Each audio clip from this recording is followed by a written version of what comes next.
Hi, my name is Tyler Fornes, and I am the co-host of The Good, the Bad, and the Hunky here on the Voice of Wrestling Podcasting Network. Every week, my co-host Fred Moreland and I discuss all the happenings of All Elite Wrestling and everything going on in the universe of Tony Khan. We talk about Dynamite, we talk about Rampage, and we will talk about Collision when the time comes as well, along with all the appearances outside of AEW from all the best talents in All Elite Wrestling. This is one of the more cohesive wrestling companies in the entire world, and we discuss every intricacy about it, including the unique booking of Tony Khan that is both a huge positive and a major detriment. Check us out every single Thursday here on the Voices of Wrestling Podcasting Network. This podcast is a member of the Voices of Wrestling Podcasting Network. Visit voicesofwrestling.com to hear the rest of our great podcasts, as well as show reviews, columns, opinions, and updates across the world of wrestling. To the highway in a brand new day. Gotta let it go. So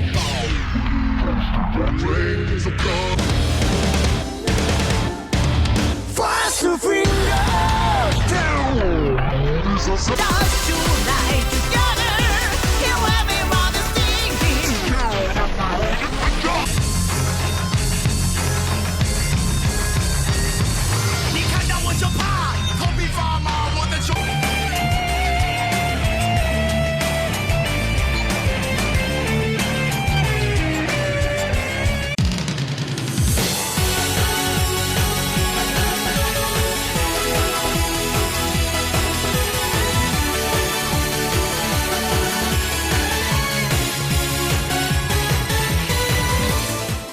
Everyone, and welcome back to Open the Voice Gate for March 12th, 2024.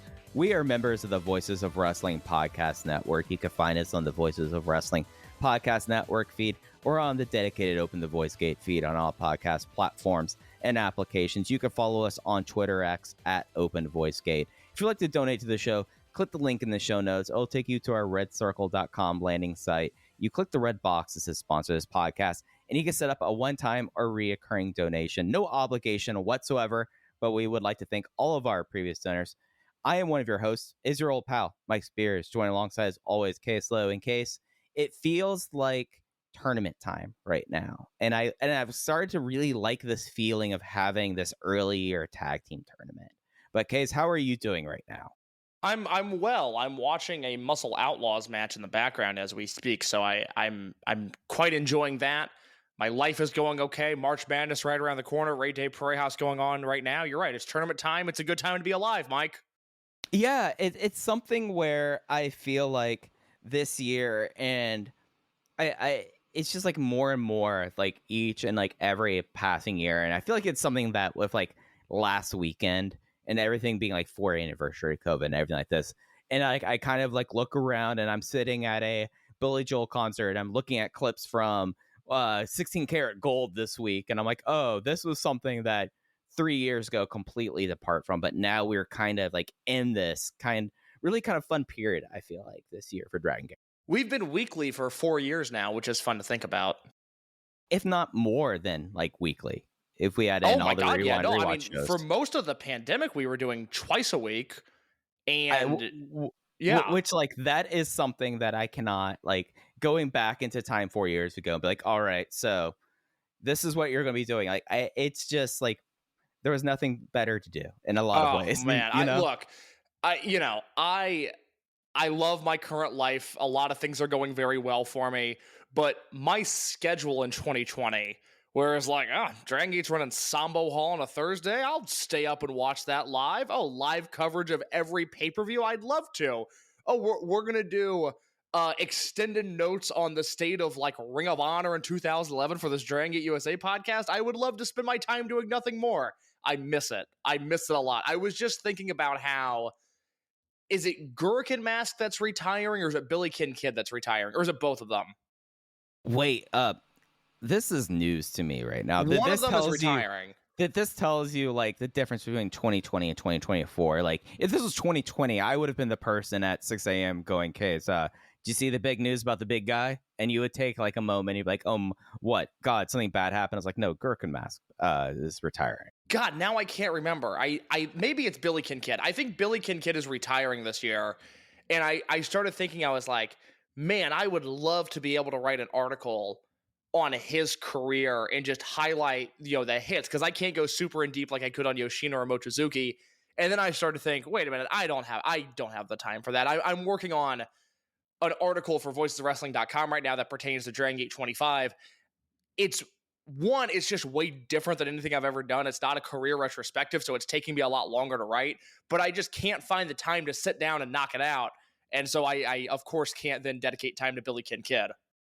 And it's always Billy Kincaid being the one who, gets it in the end. Billy Kincaid is retiring in April. So Gherkin Mask, as far as I know, strong as an ox, ready to continue. But the Billy Dawn of Okinawa, of course, so making sure that his tag team ends up in a Dragon Gate tournament, And not the last time we'll talk about Gherkin Mask. You don't know that, but he's coming up again pretty soon. All right, I'm looking forward to that. But yeah, it's one of those things that like I feel like in a lot of ways, as we're like in 2024, and also in its own way, yesterday was the 13th anniversary of the Fukushima earthquake and a nuclear disaster too. Wow. So it's one of those things that I kind of feel like, in like a lot of ways, like taking the step back now and go like, oh, maybe it was because we spent so much time analyzing something that happened like a decade ago while we were in that moment. I'm like, oh, 2011 and Dragon Gate. What if one of the biggest what ifs, I would say, happening 13 years ago?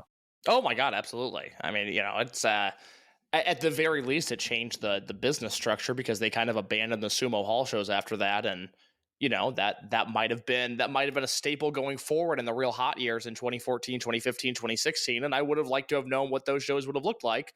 But the earthquake and tsunami happened. They bail from that sumo hall show, and they have not returned since.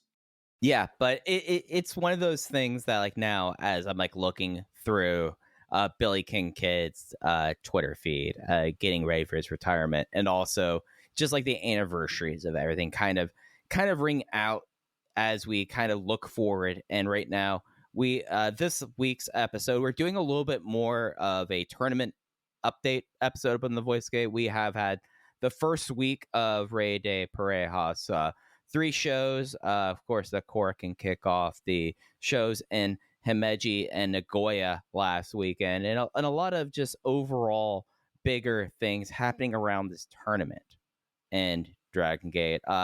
Case, before we kind of get into it, you heard about one things of my weekend last weekend, and you wanted to talk about his case. I went to go see Billy Joel and Stevie Nicks at Jerry World it was my first time ever in Jerry World and getting to see these 2 artists, and it was a trip, let me tell you. Yeah, I want to talk about this briefly. We'll do 2 hours of Dragon Gate coming up, but I want to talk about this briefly. One, impressions of Jerry World, where the Cowboys play, and Dallas. What are your thoughts on that? So, like, the wild thing is that I've been over there a lot because that's across the street from where the Texas Rangers ballparks are. Yeah. So, and it's like the wild thing of, so the World Cup, everyone was so certain it was going to go to Dallas, like to the point that there were like little articles being seeded about the World Cup final coming to Dallas. But and it's not really like a hidden secret. It is basically just how this area was developed, and like especially like the relationship with the automobile. There's no public transit whatsoever, so they were not willing to have a World Cup final at Jerry World. Like, they're willing to move it to the new Meadowlands, whatever, I'm blanking on its name right now, but where the Giants and Jets play, which have its own public transit issues. So, MetLife, that's it, MetLife. I don't know why I completely blanked on it. Like, this is real pro player stadium brain and me coming out right now. But like, so for me at least, like you have to get in the car, and and there's massive backup, and it's all these things because this is how things are in Texas. Before you come across this giant stadium, like glimmering in the distance, and the closer you get to it, Case, the closer, it looks more like it's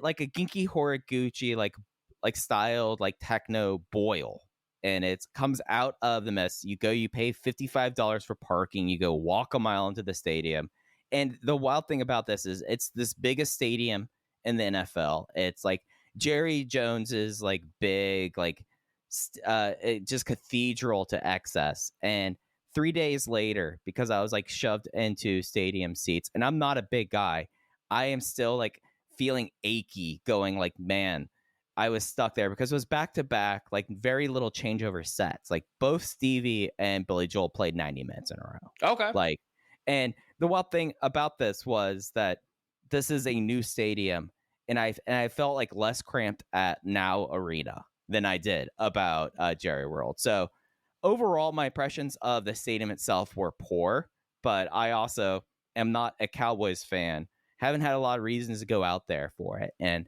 I just really wanted to go see the show and to catch the vibe. And let me tell you, it's the more remarkable thing were the Stevie Nicks fans. And it's awesome in a way that you can see generations of like boho moms coming out, and then teenagers, like, and it's all like, oh, they are going to go see like the witchy queen Stevie Nicks. And let me tell you, Stevie Nicks puts on as much of a show as you think she can put on at her age. She rocks. It was a blast, her set.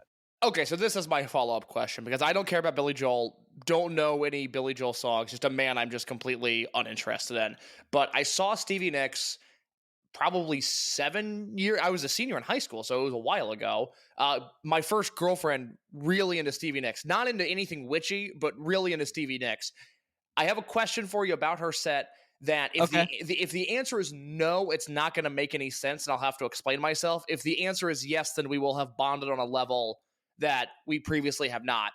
During the Stevie Nicks set, did she talk at all about Hurricane Katrina?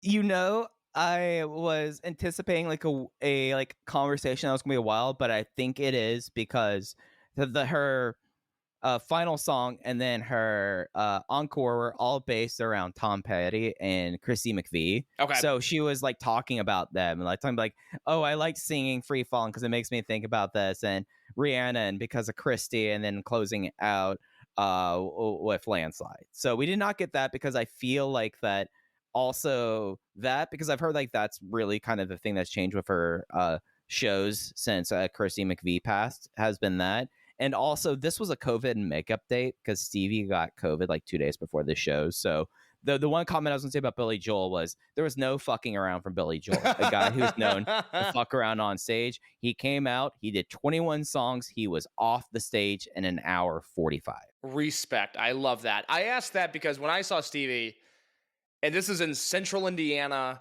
in 2017, so 12 years after Katrina, and my only takeaway from that show is, God, she talked about Hurricane Katrina a lot. Just like, I think she wrote a song about it. So she does the talk up before the song.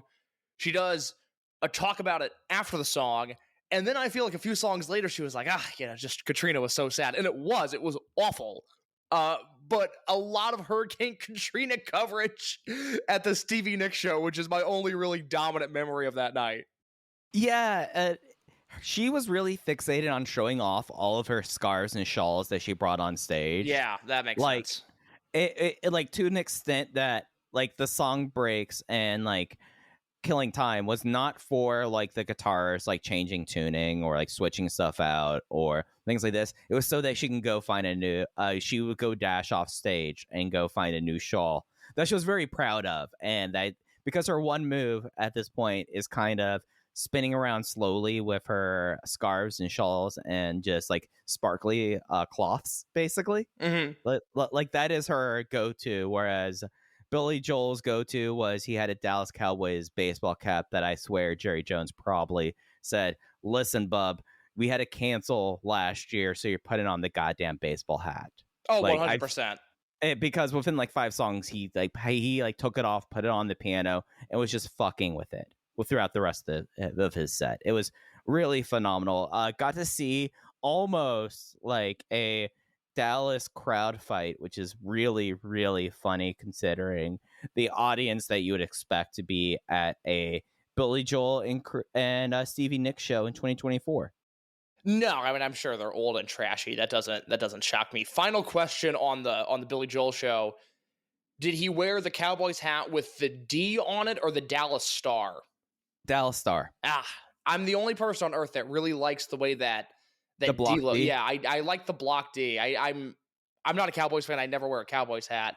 I understand the thing with the star, but I like the way that block D hat looks.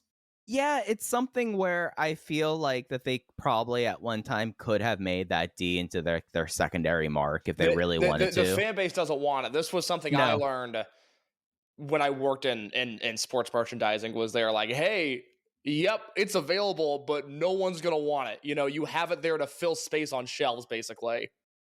Yeah, it's the same thing with like the former double star jerseys. Like until like they came back around as like a bit of retro, and they really played it up with the Thanksgiving games in the 90s. No one liked those jerseys whatsoever. Yeah, absolutely. All right, well, let's talk Dragongate, Mike. How does that sound? Absolutely. So first week of Rey de Parejas in the books, 3 shows. Most teams have either 1 or 2 matches coming out of the first week. We're going to go backwards through the Korakuen Hall show from the 6th. But before we do that, case, I just want to get an overall kind of vibe check and just your toes in the water now. We've been in this tournament for now 3 shows where we kind of have a bit of the lay of the land. How are you feeling about Rey de Parejas 2024? Love it. Love it. I'm super into this tournament. The A block is interesting. I think the A block will probably get a little bit worse as the tournament goes on. The B block, there's no bad matchups there. I enjoyed everything I saw in Korakuen. I enjoyed everything I saw in the house shows. I am fascinated by the different routes that they could go with the finals of this tournament. It feels like almost every team in the tournament is in play to possibly win it.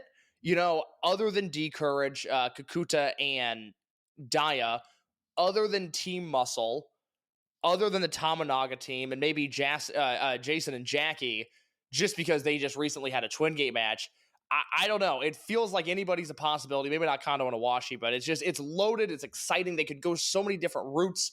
I am into it. The match quality. Look, I have a new Dragongate match of the year coming out of the Korakuen Hall show. I also have another notebook match and another 3 matches from the house shows that I thought were great. I am so into these YouTube uploads. So I have 0 complaints so far. What about you?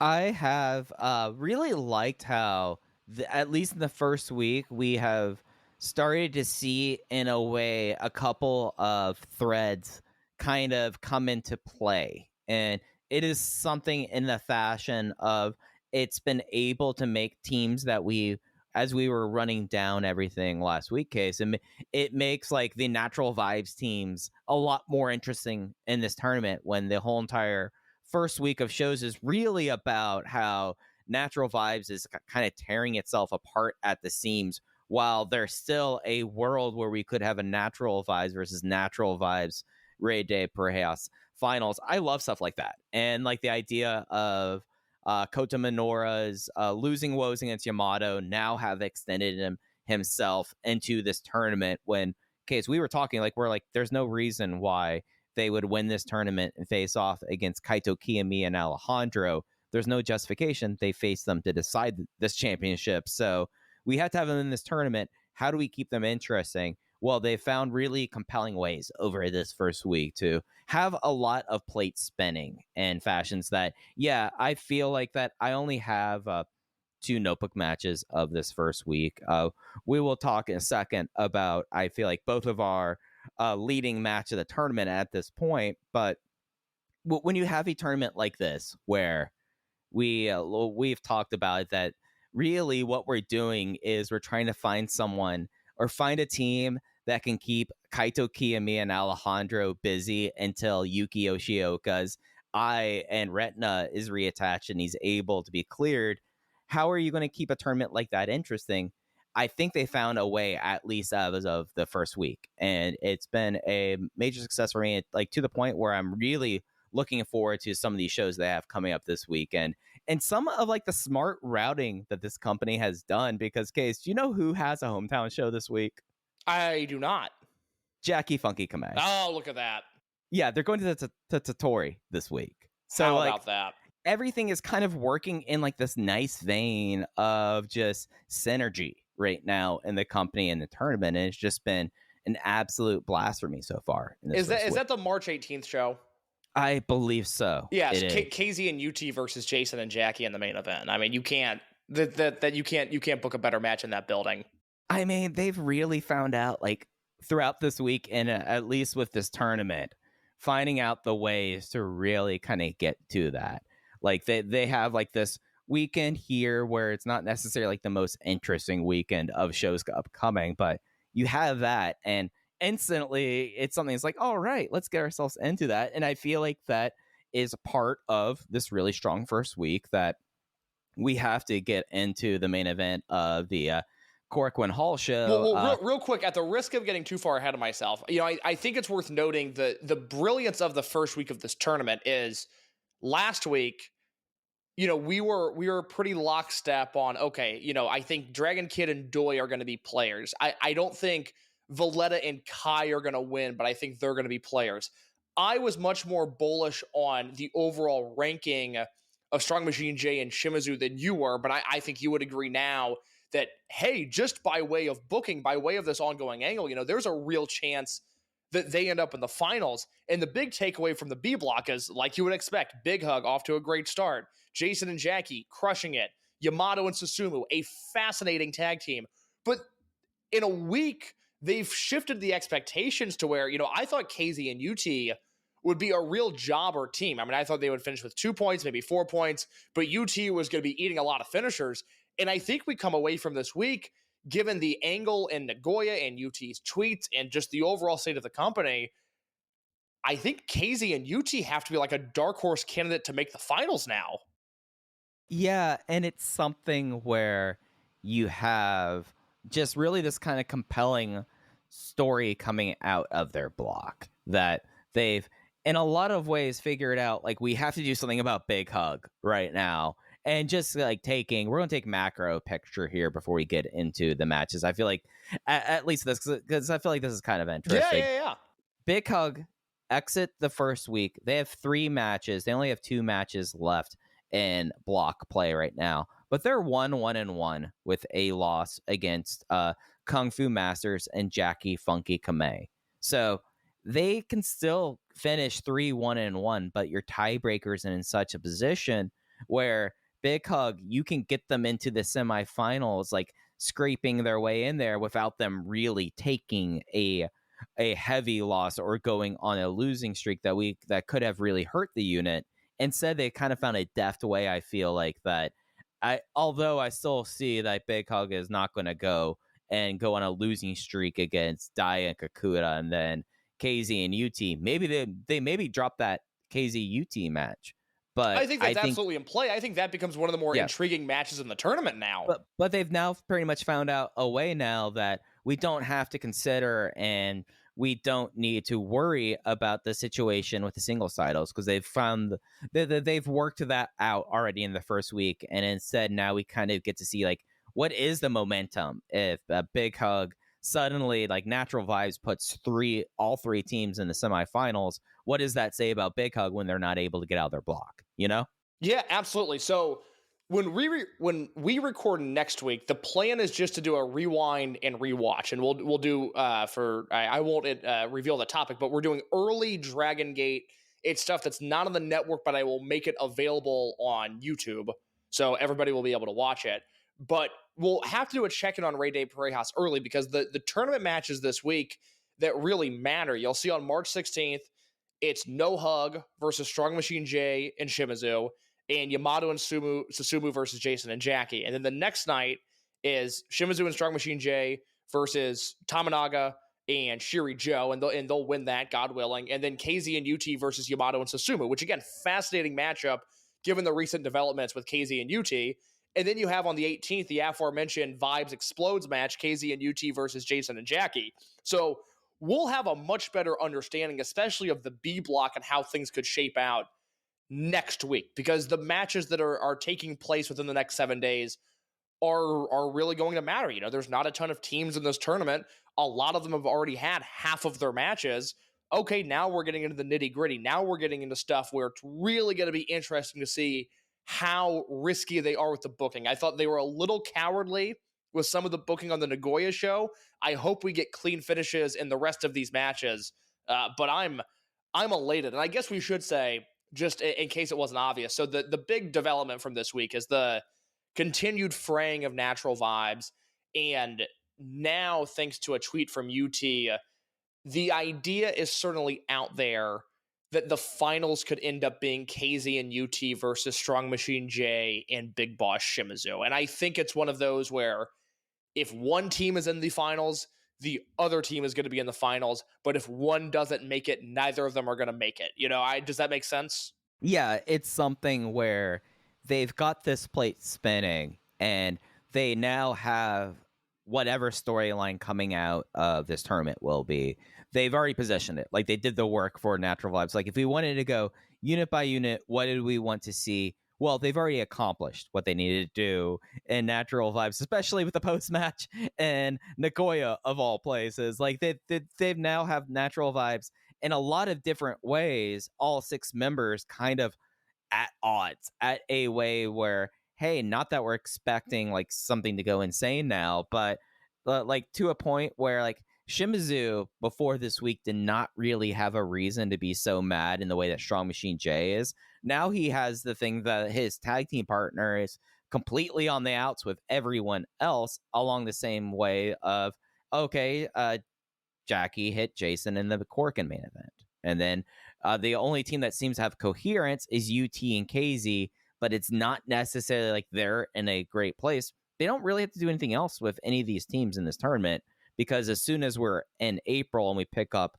after the tournament, we're going to be right in place where we need to be for whatever fallout's coming out of Natural Vibes. Yeah, I couldn't agree more. I am very into this tournament, very into the booking, and very into the match quality. And I think we saw the best match in Dragongate in 2024 in the main event of last week's Korakuen Hall show. Absolutely. So the main event was in the B block. It was the Kung Fu Masters Natural Vibes pairing of Jacky, Funky, Kamei, and Jason Lee defeating Big Hug, the Open the Dream Gate champion, Luis Monte, and Open the Brave Gate champion. Hello. It was a Jacky knife out of the Vuelta finale for the clean, unaided Jacky knife pin on the Dreamgate champion. Just like 2 months ago, they were beating up the guy and trying to get him to hug. Say, like, if you want us to stop beating up with you, give us a hug and join us. Now Jacky Funky Kamei has a clean win over the Dreamgate champion. Also, in of this match, in the closing moments, there was a friendly fire. Jacky basically cleaning Jason's clock, and immediately Jason getting wiped out by Hyo right afterwards, not playing into the finish whatsoever, popping up with Jacky Funky Baby playing and not knowing what's going on.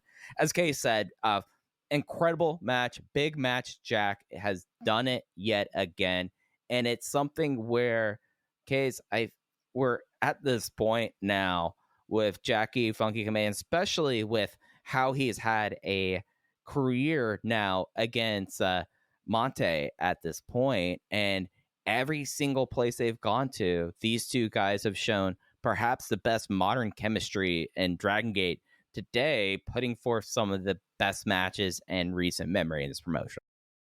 Yeah, you know, at the end of the day, it's all about how they're going to stick the landing with whatever they're doing with Kamei and Monte. And I said 2 months ago, I said a month ago, I'll say it coming out of this Korakuen Hall match where, like you said, Jason gets wiped out with a missile dropkick that Jacky threw.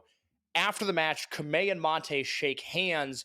Jason comes in the ring and shoves Jacky because the last thing that he saw was Jacky taking him out with a dropkick. So more Natural Vibes division there. I have absolutely no feel for what they're doing with Kamei and Monte and Big Hug going forward. But I don't care because I'm intrigued every step along the way. If they stick the landing on this, and I don't know what that is, I'm assuming a Dreamgate match is around the corner. I'm assuming we're getting unit shuffles all throughout the spring and summer. Whatever it may be, if they do something that widely satisfies the Dragongate audience, then I think we can move Kamei and Monte into a very special place in Dragon Gate history in terms of their chemistry and everything they've been a part of going back to the spring and summer of 2022. Yeah, and it's something where as soon as Takedo Kamei made that step up and really was taking the role in Natural Vibes, and he was able to be in some of the Natural Vibes versus RED matches, there was something there immediately between the two of them. And it's something where, as a through point, almost through the entire elevation of Kamei from being a rookie in 2019 going straight into COVID, basically less than 25 matches in his career in front of a live crowd before losing that for essentially 3 years. The thread has been how this guy has been able to perform in these moments, and especially in these times that one would think that you would have that would more be belying of a Dragon Kid. It would be more like these moments that in of the past you'd be like, oh, this reminds us of those Dragon Kid versus Darkness Dragon moments, or even thinking about Masato Yoshino in a lot of the ways that those like great moments of not only stellar ring work and not only innovative wrestling, but emotional drama. Some of the peak of that, I would argue, throughout the promotion has been around these guys who have been able to develop things far beyond their physical packages. And when we look at someone like Jacky Funky Kamei, we're now like facing down a we're facing down a future where this guy has like the first real clean win over Luis Monte since he became Dreamgate champion, let alone since Kobe World of last year. And like more and more getting to a point where if whatever like Natural Vibes stuff, like put that off to the side case, did you think that by the end of the first week we would potentially already have a very legitimate Dreamgate match coming out of this tournament? Something that you look at the Dragon Gate schedule and how things are for the April and May ledgers, perfect position for a Korakuen Hall main event Dreamgate match, something that has not happened in Monte's run yet. And this is all based off of, as you were saying, how this guy has really found this chemistry that has been the rocket fuel to elevate him into not just the Korakuen Hall main event, but the person getting the calls over Monte and Hyo in said main event in Jacky Funky Kamei.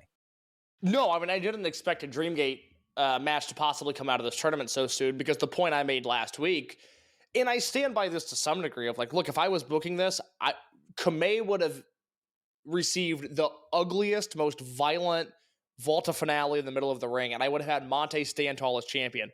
But I get why they did what they did. I think you made a great point earlier, where now all of this, like, all of the possible pressure of, who's going to pin Monte? Are they going to set up a Dreamgate match? What's the purpose of Big Hug in this tournament? That all goes out the window now. They ripped the Band-Aid off night one, and now, those matches, the Big Hug matches going forward, just have a little less tension around them, which I think is a great idea. So no, I wasn't expecting this, but I was expecting something great. And I think it's really important to note here, as we continue to analyze the greatness of Jacky Funky Kamei and the fact that he is unfortunately woefully undercovered by people that just quite frankly have a little bit more clout and pull than us. He is entering rarefied air that I think only a few guys in the history of Dragon Gate have had, where he is becoming, without a doubt, the Korakuen Hall main character. And what I mean by that is, if you go back for the last 6 months, starting in October, which if you think about the one really big Kamei discussion we had, it was in November. So that's, the October Korakuen is sort of what kicked it off. But look at what he's done at every Korakuen Hall show since then. October 6th, it's an 8-man tag, Z-Brats versus Vibes, 4.25 stars. The next month, it's the Ryoya Tanaka D-Courage debut match, 4.5 stars. December, he's in a 6-man tag where they brought in Viento and Dimas, 3.5 star tag match. And then the second December Korakuen show, he's in that great, it's him and Ishin, which ends in a count out. and then they turn that into an impromptu main event. He's phenomenal in that main event. 3 3/4 stars there. You move to the start of the year, the Mochizuki show. He's in, a nothing tag match. The next night, it's him versus Monte Korakuen Hall, 3 3/4 stars. February, 4 1/4 stars. Vibes versus Zebra. It's a great match there. And then, of course, you have this match, 4.5 stars. Kamei and Jason versus Hyo and Monte there. Before I draw some historical comparisons to people that I think he stacks up against, Mike, your thoughts on just his continued greatness in Korakuen compared to in years past where, what have we said? Oh, he's the best house show wrestler there is. Every show he has the spirit of Dragongate. Now he's doing it in the building that matters most.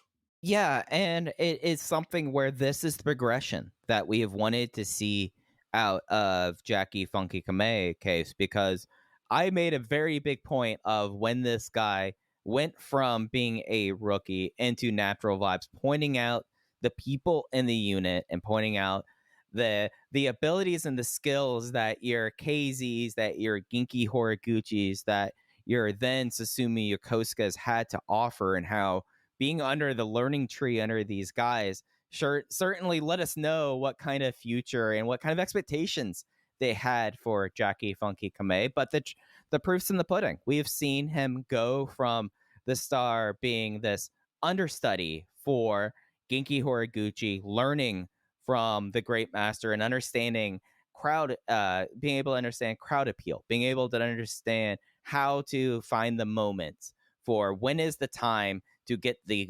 amazing Jason Lee hot tag in here. When is the time to stoke the interest to that point? Well, you learn that from seeing guys like KZ and Genki Horiguchi and teaming with them and being ringside at their matches while you were a young wrestler. And we see that going from those house shows, these series with SPK, into Korakuen Hall, and then to the biggest building this company runs too. That, like, to the extent now where I think when you look at Jacky Funky Kamei, it is now seeing the proof of 5 years of studying and like training and putting this all on display, that now you will get to have these moments where things feel so incredibly earned, because this guy is an incredible pro wrestler who's learned and understudied so many great wrestlers in this unit. I've said it before. It's your biggest win. We've been talking to each other for almost a decade now.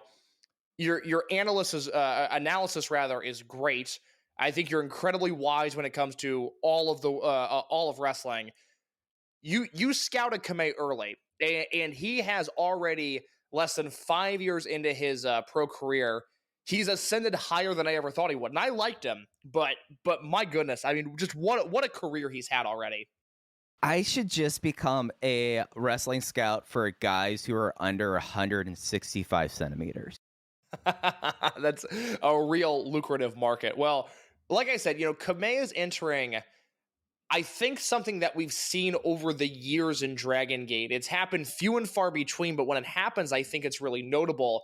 And I want to run through some names here and some years and talk about guys that I think when you think about a particular era of Dragongate, they owned Korakuen Hall. They were the main character. Whether they were in the main event or not, when those cards were announced, your name, or your eyes rather, were darting towards their name to see where they were at on the card. I think we have to start, again, we're doing Dragongate here, not Torimon. Ryo Saito in 2005. He's got the Milano match in January of 2005. That kicks off his entire year. You go to, February, March, he's got, some just basic tags. April, he's in a Triangle Gate match main event. It is the second ever Korakuen main event that had no Shima, no Magnum, no Milano, no Mochizuki. You know who carried it? It was Ryo Saito. He was the reason that match was headlining. Great Triangle Gate match there.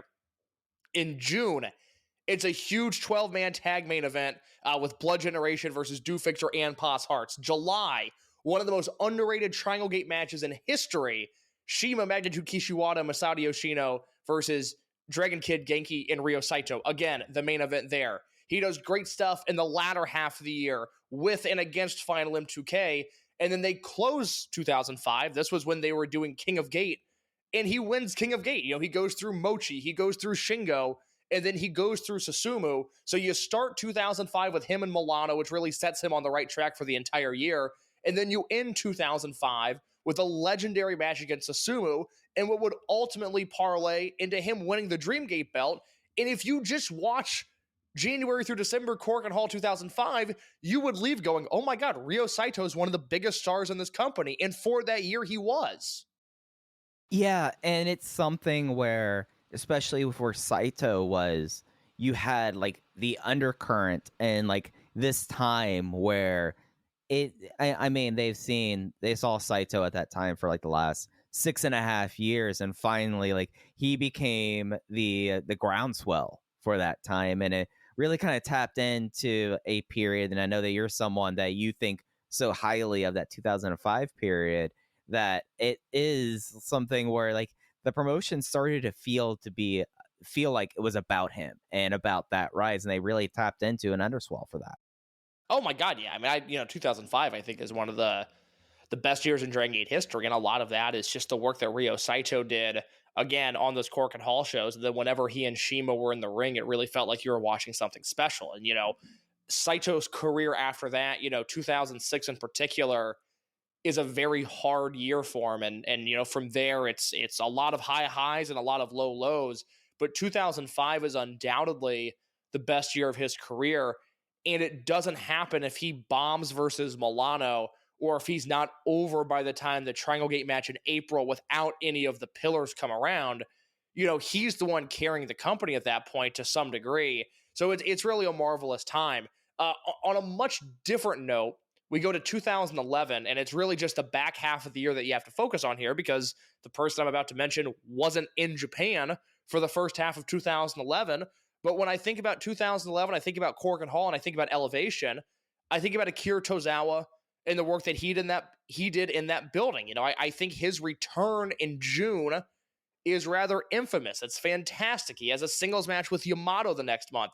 They have the Summer Adventure Tag League kickoff in August of 2011. That was a vanity tournament to get Hulk and Tozawa over, which I think they did. They come back in August, great Nanawa-style elimination match. There's a no-ropes match with him and Yamato. That leads into the Dreamgate match with he and Mochi in October.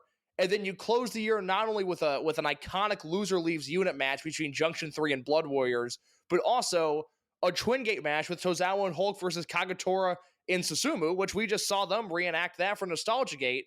Akira Tozawa, his career, after spending so many years bouncing all the wrong ways, it ended up taking all of the right turns in 2011, and that was primarily established not in Hakata Star Lanes, not in Kobe Samba Hall, but in Korakuen Hall. And if you don't have a match like him versus Mochi, which was the perfect type of match in the perfect building, the rest of Akira Tozawa's career is just drastically different. Yeah, and it's something where in 2011, it was after basically Tozawa being like as non-factor as someone could be for a long period of his career and not leave Dragon Gate and not leave the promotion. And it was something where it is exactly how he was elevated in that building, from the way that him and Hulk turned and returned, and the official launch of Blood Warriors in Junction 3, and having him on that heel side that basically spent its time for the first 6 months of that feud. You had Ricochet, who we've talked a lot about his 2011 and about how Pac kind of prepared him for his future. He was in the midst of that feud. That was a lot of preparing. But a lot of it also was, as you were saying, the amount of singles matches Akira Tozawa had in that building after Excursion, now that he was finally being kind of given the opportunity that he kind of discovered and was already at a level before going to America, though he had to have those matches in Tokyo Korakuen Hall for that to happen. Absolutely. And I thought about, I knew somebody from 2011 had to be included on this list, but, it wasn't Mochi, because I think his strength was the fact that he did it in every town. And I felt like Pac was certainly worthy of at least nomination, but then I thought about what Tozawa did, and just the way that, again, you look at that June through December, and I would say other than the first Yamato singles match, I can go, oh, I remember this match, and I remember what he did here, and this led to this. And, again, Korakuen main character, you knew once a month you were going to get something where whether it was intended or not, he was going to be the guy that everybody talked about leaving that show. I have another name here. I'm going to say the name, I'm going to say the year, and I want you to react to it because I have a feeling you might not agree. All right, let's do it.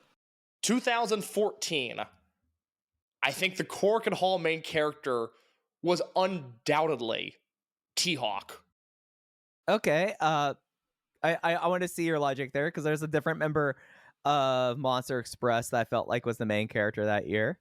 But if you look at Korakuen Hall specifically and what he did, and you and I, unfortunately, more than any other humans in the world, have analyzed T-Hawk's career, harder, deeper, faster, stronger than anybody else. And although you and I are not enamored with a lot of what goes on now, although he's been annoyingly good in 2024, just to a shocking degree, it's like he finally figured things out. A decade after it fired of him. Yes. It's incredibly frustrating. But, I've been going back and watching a lot of 2014 Dragongate stuff that, this was the first year that I followed the promotion in real time. And I'm watching some stuff that I haven't watched literally since it aired. And in 2014, I was gung-ho about the millennials, and it wasn't, UT or Eita or Maria or even Flamita, although, boy, do I have a lot to say about 2014 Flamita, but that's for another time. The guy that I was all in on was T-Hawk, and so, knowing what I know now and the way that my tastes have changed since then, I was really curious to know if this stuff would hold up. And you know what? It fucking does. T-Hawk in 2014 is a phenomenal wrestler. They start the year, Shingo and Tozawa versus T-Hawk and UT. That's a great match. February, Ricochet and T-Hawk versus Mochi and Yoshino. That's a great match. No ropes match in March, Yamato versus T-Hawk. That's a great match. They do a phenomenal 12-man elimination tag in April. I would recommend everybody go out and seek that out. It's on Daily Motion. May 9th, 2014, one of my favorite Dragon Gate shows of all time. It's him and T-Hawk in the main event first round, or I'm sorry, not him and T-Hawk, but him and Tozawa. Main event first round of King of Gate. That's an all-time great show, and T-Hawk's the best guy on that show. And this is where you really start to see the hope come in, where it's like, T-Hawk, he doesn't have perfect charisma. He's still clunky, and he would be clunky for another decade. But man, you start to see what they saw in him. And then you realize, he fills in the June main event in an angle. There's the match of the week this week that Angry216 put in the Voices of Wrestling Discord. Him and Eita versus Osaka 06, one of the best tag matches in the history of the company. Then you go to November, the unit disbands match where it's Millennials versus the veteran unit, and T-Hawk is the star of that match. They do a rematch with Osaka 06 in December. Everything that T-Hawk touched in Korakuen Hall that year was great, and it was better than anything Yamato was doing. It was on the level of whatever Yoshino was doing. I think it was on the level of anything Tozawa was doing. We know the follow-up, much like in the case of Saito, less so in the case of Tozawa. 2015 is where it's like, oh, wait, maybe not. But 2014, to me, is a borderline iconic year, and it's by and large due to T-Hawk's efforts. It's just something for me that it's not that it disqualifies his performances. It taints it in retrospect when you just kind of, you watch that and you go like, oh, he's just going to fall so flat on his face in 15 and 17. They're going to go back that well because they can see it. Because there was really that time that I feel like that they were really kind of packaging him up to the extent that they doing the no ropes match with Yamato was basically pleading to get him to that point. And it's just something for me that when I look at 2014, I look at that beginning of 2014, and to me, that time was Ricochet's time in this company. And I think that there was like a unique and cool thing that happened in 2014 that in a way, because of the things that Ricochet would do in that year, completely color everything. And it colors kind of the company in that building too, because of the matches that Ricochet has. Like but by the end of 2014, especially with Lucha Underground and everything else that would happen in his career, like it was a clear delineation there. But for at least like the first 6 months, it's hard for me to pick anyone before him. Yeah, I mean, he's got the February match where he teams with T-Hawk that I just mentioned, and he's got March as the Uhaa Nation Dreamgate match. And then, like I just talked about that May 9th, 2014 Korakuen Hall show, he's in the semi-main. It's him and Yoshino and Shingo versus Eita, Flamita, and Santa Maria. And it's one of the only times that he's in the ring with Flamita in that era, or at least in that year.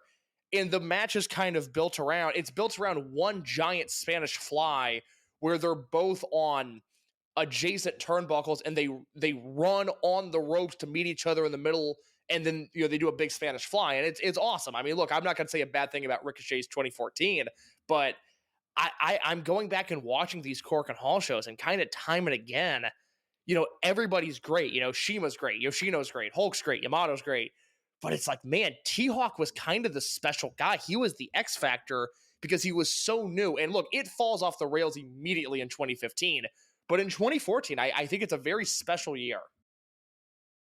It's 2014 is just a fascinating year in general for that company. I'm loving it. I'm loving the fact that some of that footage was finally unearthed that I haven't been able to find literally for a decade now. I'm having so much fun watching it. Yeah, it's one of those times that especially like this being like the decade pass, I'm going to try to make some time for some of that stuff. Yeah, no, you absolutely should. The other name I have on this list, so I did Saito in 2005, Tozawa in 2011, T-Hawk in 2014. I would, of course, have Kamei in 2023 and 2024 on that list now. The other name, one of his contemporaries for at least a short time, and this is really the spirit of this because it's the most recent one, and I think everybody will understand why I have this guy included when I say his name. But from December of 2021 through May of 2022, I think Takuma Fujiwara was the other guy where, I was so excited about Fuda's debut, and then Shoya Sato stole our hearts. But you know what? Come every month, Korakuen Hall, Takuma Fujiwara was the guy during this time period that every show it was like, man, wait, hold on. Who is this kid? Why is he as good as he is? And, of course, his talent and the way he accelerated possibly became a curse in the grand scheme of things. But I look at Fujiwara as being another one of these Korakuen Hall main characters in the history of Dragongate. Yeah, and Fujiwara kind of works up perfectly in the way that when you talk about Cyrio in 05, when you talk about Tozawa, like there are like full 6-7 month like long storylines. I kind of look at Takuma in a lot of ways very similarly to Yamamura in the way that it just was more of like concentrated like greatness and everyone going like, wow, this guy's building right now. And at least in Yamamura's case, it was like built off of like, oh, he had this incredible performance. Let's see what's going to happen with this guy. We're going to let it ride with him. And I remember I was a lot higher on this than you were. There was the series of Kagatora matches and the Shima King of Gate in 2017 that he had. Yeah, it's funny. I was just thinking about Yamamura versus Shima from King of Gate 2017 is, in hindsight, one of the weirdest matches in history. Yeah, it is one of those moments that, and one of those matches that it's like, not that there is like the overall, like, this is where the universe changed, like, moments. It is one of those times that I wonder, like, if you give the collective brain trust a magic eraser that can magically erase like so many like just small things, not like you could like erase someone's existence because we know that there would just be an all-out fight, and I don't know who gets erased in that, who wins and gets the eraser and takes someone out there, because it might end up being Madden being taken out, it might be Shima, who knows. But if we're going to take little moments, it's going to be that match, because it felt like such a earned thing there that in retrospect, if everything was able to be replayed, they would use that on someone more permanent. Oh God, yeah, no, absolutely. That's very, very, very well put there. So, anything else you had on this Korakuen Hall main event? So, just so that we have like the standing coming out of that, the win moved Kung Fu Masters to 2 points. Big Hug started their tournament with a big 0. Anything else you had, Case? It was just brilliant. It's to me, it was better than Kung Fu Masters versus Kiyomiya and Alejandro, which up to this point had been my Dragon Gate match of the year. Hyo was great. Jason was great. I actually really like Jason, but this is a match where you have to leave talking about Kamei and Monte again, and just the work that they continue to do. And even if I had a much different finish in mind when the match started, I can't possibly have a complaint about the way that it was worked. It was, it was really a special mix of traditional tag team wrestling, with an extended Kamei beatdown, which led to the Jason Lee hot tag. And then once you get to that Jason hot tag, it is every bit of, whether you loved Milano or Shima or Tozawa or Hulk or Yamato, this was Dragon Gate tag team wrestling, which I think is the highest form of wrestling there is. And it's just a shame that more people are not going to watch it. Yeah, it was such a strong high water mark for the first show of the tour, and then coming out of the week, it still is the at least my match of the tournament, as well as 4.5 stars on that as well. Working our way back in the A block, kind of the A block main event, we had the thrown together team of Discord, Dragon Kid and Naruki Doi, known as Team No Hug, versus Gold Class's Team Muscle, Kota Minoura and Benkei. It was a Bakatari sliding kick into a Bible. The old team lost out to the new team of old tag team geniuses in here, and we get a no hug in the post match. No hug moves on. They are 1-0 and 2 points coming out of Korakuen. Team Muscle, and we'll start saying this a lot, they are 0 for 1 with 0 points. Yeah, no, I mean, I said last week, I earnestly and honestly think No Hug should win this entire tournament, because we're going under the assumption, and I would certainly hope this is the case, that Kiyomiya and Alejandro, they're not going to defend the belts in Fukuoka or Kobe or maybe even Cork, and I think their next defense will be Dead or Alive on May 5th. Dragon Kid's hometown, Doi and Kiyomiya is a fascinating match. I am riding with Team No Hug all the way, and I thought they were incredible in this match. The matching gear, the simultaneous hatred yet brilliant teamwork that they have with one another, and then the way that Team Muscle played their role. And I thought this was a really strong performance from Kota Minoura as well. I went 3 3/4 on this. Yeah, I was at that as well, 3 3/4. My big takeaway from this, and a question I wanted to ask you, was watching this match and thinking about how we have this tag team thrown together with Naruki Doi, the person that is in more famous tag teams than anyone else in this company. We have Yamakong, we have the original Speed Muscle, we have like all of these teams that Doi has had. And I walk away with this with, who is the Doi of the Reiwa era? I like how we've kind of avoided going like, okay, so-and-so is the Yamato, Yoshioka's the Yamato, it has to be this way. We've kind of let them be their own personalities here. But I kind of, in a way, I think Benkei is the Doi-like presence, or fills the incredible tag team worker kind of void here. And especially like low-key throughout the week, Team Muscle would have 3 matches. They are completely out of it at this point. We knew that they were going to be. There was no reason to do this rematch against Kiyomiya and Alejandro. I am kind of like the overwhelming story of Team Muscle is Kota Minoura's losing ways continue, but there's this backbone of seeing yet another strong tag team that Benkei has formed. Like after last week, we got to see Big Ben getting reformed, and 2 completely different kind of things. And I think we have our Doi. I think I answered my question. It's Benkei. I always lean Shimazu over Ben if we're talking about the best tag team worker of the modern era, but Ben continues to establish himself as doing really, really solid work, and I think it is maybe not hack is the right word. I think it's perhaps a pitfall of English Dragon Gate analysis where you go, when are they pushing Benkei? When is Ben getting that Dreamgate shot? But you know what? I'm kind of ready for Benkei to get a few wins here. After Rey de Parejas, I think it's time he regroups, and I'm ready to see him have another big singles match. Yeah, and it's something where I think you look at kind of where gold class is, and they're basically doing exactly what we thought they were going to do in this. But in doing that, you kind of clear the decks in the way for Benkei. I feel like he is someone that I'm going to be raising my eyebrow at come dead or alive time, wondering what the rest of his 2024 dance card's going to look like, because I feel like it's going to be pretty fascinating for him. It's so interesting with gold class where, like, are they going to wait for Minorita to come back? Because it seems like Minorita is still pretty far away from making a return. He's probably got another few months at best case scenario.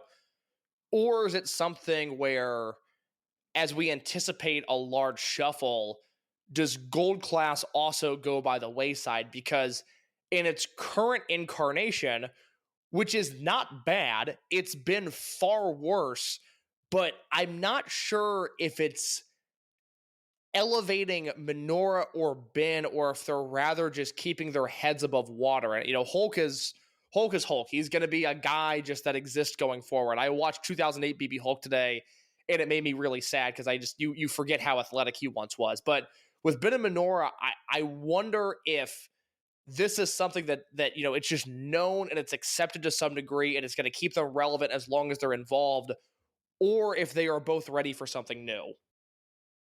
Yeah, and it's something where I feel like with Minorita, when we talk about him and kind of his kind of position, like at what point does the promotion just kind of go like, you know what, we have to do this. Like it is something where I think in the long run, then you kind of bring him back whenever things shake out, and you kind of get him away from the Minorita character and just have him just do his thing. And I think you have to do that aside from whatever is going to happen with gold class. I think you just got to kind of treat them as two different. Yeah, it's so odd to think that he's leaving and might come back without a unit. You have Mochizuki Jr., who will obviously return to the promotion without M3K being in existence. There's some guys away where I just don't know what their landing spots are going to be. But I'm also really fixated, pivoting away from gold class momentarily. I'm fixated on Naruki Doi right now. And I have a question for you about his career. And it might sound crazy at first, but is 2020 through 2024, at least this time right now, will that go down as the best 4-year period of Doi's career? If you pinpoint it back to when he won the Dreamgate belt, Final Gate 2019, and you think about that Dreamgate run, you think about what he did for Team Toryumon post Dreamgate run, which includes the 5-star unit disbands match. Team Boku, he was there. I found it to be harmless. I think he had 1 or 2 good matches in that unit. You have the original gold class, which was flawed and hectic, but you know what? They had some damn good matches together. You've got this run now where, I think ever since he's gone freelance, his level of work has gone up to a much higher level than it was in 2022, the back half of that year. And you also have all the freelance stuff that he's doing. Like, I love World 1 era Doi. I love, Mad Blanky and Berserk era Doi. But I think we're witnessing a really special point in time in his career right now. Yeah, and it's kind of a fun thing that it's happening at a time where he can kind of take advantage of it in a way, because he's able to do his freelance work, stopping by All Japan and Big Japan and participate there, be like an All Japan World Junior Champion, do that. And then he's able to do the intricate kind of unit stuff that Dragongate at this point, just if you're a freelancer, it's just not going to happen. The company's not going to put Doi like in a role in a unit that is going to require a lot of weight right there. He's setting his own schedule now. He's working where he wants to work.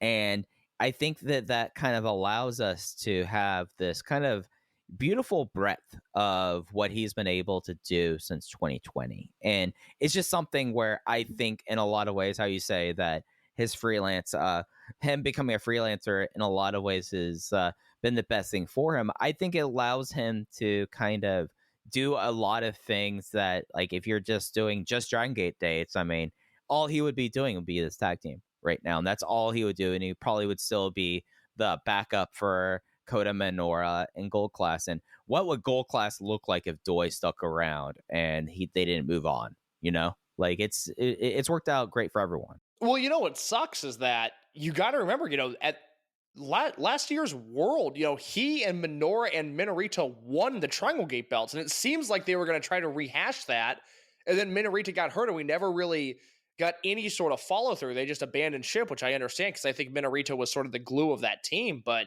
yeah, no, I mean, look, it was 2 years ago. It was Minoura, Ashita, and Doi, and that feels like it was 25 years ago. Yeah, it's something where it's either here's how long ago it was, Case. Until you reminded me that he teamed with them and was Dreamgate champion, that felt like distant, far ago. Like it is wild to me that like, oh yeah, of course he teamed with them last year. Like it just feels like a lifetime. That was I loved the Triangle Gate match where they won the belts. I thought that relationship. Was like, yeah, I thought that was a super underrated match. It was them against Shimizu, Jacky, Shocker, and KZ. Not Shocker the Luchador, but Shocker that Jacky was in a great match. I love that. I was super into that whole thing. I liked the way they were revisiting it.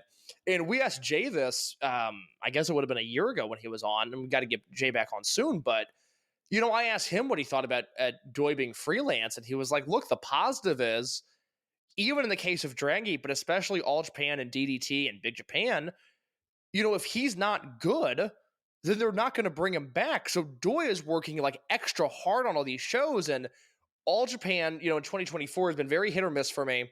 I like the high-end stuff. They have guys on the roster that I'm just not into, that I'm always going to struggle with. But man, Doi has been awesome in that company, and he hasn't even really done anything of consequence in 2024, and I still really like the work that he's doing. Yeah, it is something that really kind of popped in my mind this week thinking about Naruki Doi. Like the idea that now he's doing this kind of thing and not to like put it out into the universe. He still has like a full quarter of his career that he's not tipping into because of deciding to stay on the Dragongate side of things too. Okay, I'm glad you said that because I was thinking about that nonstop this week. It's funny because I thought about that over the weekend, and I wasn't gonna say it initially because I don't want it to sound mean, and I don't want it to sound like I'm putting down anything that anybody likes. I mean, look, I watch every Glade show. I'm locked in on that promotion, perhaps more than I would like. But isn't it so nice that that Doi's not wrestling in Glade? Like that this era of his career, you still get him in Dragon Kid, and you get the Gold Class stuff, and they're not teasing a Speed Muscle reunion, and it's not him and Czech Shimatani, who I adore. It's not him and Czech having like a quiet 3.25 star match in a building where they're not over. Like, I am so glad, and this will come back to bite us in 6 months when he does jump, but I am so glad that he has remained affiliated with Dragongate and has not jumped ship.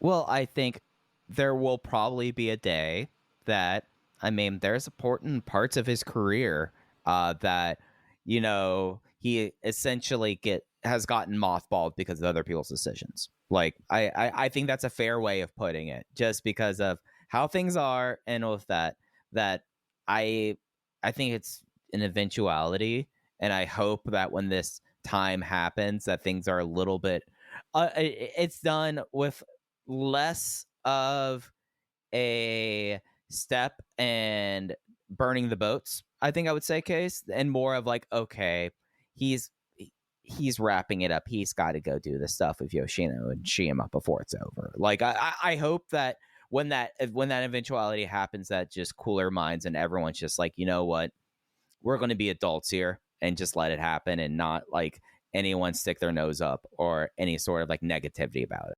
Well, I don't like, okay, so if we got the horrible news tomorrow that Doi's like, you know what, I'm making so much money as a personal trainer, I'm retiring, I don't want to do this to my body anymore, and they do a Dragongate produced Naruki Doi farewell show, I think it's probably 50-50 on Yoshino walking through the curtain, but it's a 0% chance Shima's there. But I don't feel like they're not telling the story of Doi's career without Shima.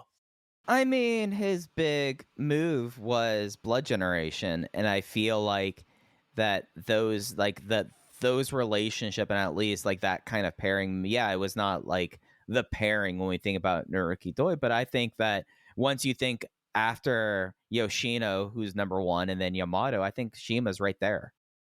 Yeah, but I don't. It's funny. I don't think that would be weird. Like, I don't think about Doi's career in relation to Shima, even though, like, I love their ROH World Title match against Aries and Strong. You know, I obviously the muscular bomb is what it is because of Shima, but I wouldn't be pressed by that. You know, the Yoshino thing is interesting, and I find the last 5 years of Masato Yoshino's life, I have so many questions I'll never get the actual answers to. But Yoshino's the one where it's like, that'd be a little weird, but not Shima. I wouldn't be pressed about that. Oh, that is just doing the prep for the next rewind and rewatch thing being kind of present in my mind. I think a little That's bit right. That's pushing. right. Big Naruki Doi content coming next week. Big Naruki Doi content. We have to get back to this tournament. We have to. Yes. Yeah. Rey de Parejas, Block A. The Z-Brats team, Kai and Johnny Valletta. Toru Washi and Shuji Kondo, Aganiso. Case, it was the most chalk thing possible. Utter chaos, double count out. Both teams in Dragongate tournaments, as you should know, you don't get points for double countouts. That's why M2K loved it. And both teams move on. But we got 5 minutes of absolute, like, just chaos. And I like now the klaxons they haven't before. This team, like they kind of warn everyone that this is going to be the Johnny team from now on because they have, like, the sirens go off right before. Love it. Look, I thought the presentation of this was outstanding. I'm bummed that they didn't have a Washi take the pin. I get it. I get you want to protect them. I think this would have been more effective had he taken a pinfall loss. But man, I mean, from opening entrance of Valletta to the closing angle where like Valletta and Mochi get into it, it was just, I have no notes. It was tremendous all the way around. It's just been an absolute blast so far. And then the fourth and final and the first match of Rey de Parejas from the Korakuen Hall show from the 6th. Yamato and Susumu, the hot independent tag team, versus D Courage, Madoka Kakuta, and Dragon Dia. Something with these old wrestlers teaming together, big storyline out of the first night, and one of those little threads, like who knows if they're going to revisit this at all, but kind of a fun thing.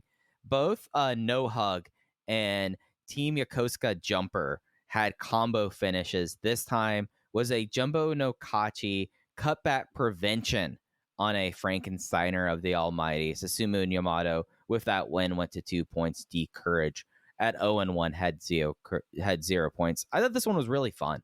I enjoyed it. It was a 5-star finish. I'll tell you that much. The jumbo countering a victory roll from Kakuta, I was not expecting that. It was fantastic. And I found the story of this match, and this is really where Jay and Ho-Ho are such a valuable asset. And Jay in particular, I thought, for lack of a better term, was really in his bag here, establishing the fact that, like, early on, D Courage, they were not only doing double team moves, they were doing the equivalent of like and one street ball double team moves. It was excessive. It was multiple steps. It was boom, boom, boom. And Yamato and Susumu had none of that. And so they paint this gorgeous picture of, the established team, former Twin Gate champions, versus Yamato and Susumu, who both have had obviously a lot of Twin Gate success, but have never teamed together before. And then in the end, it's a double team move to some degree that puts Kakuta away. This was great again. I have this at my star rating here is 3.5. But man, really good stuff. And also, just quickly before we go back on Yamato Susumu, because I'm assuming you have more to say there, I would be remiss if I didn't add a great night for Madoka Kakuta.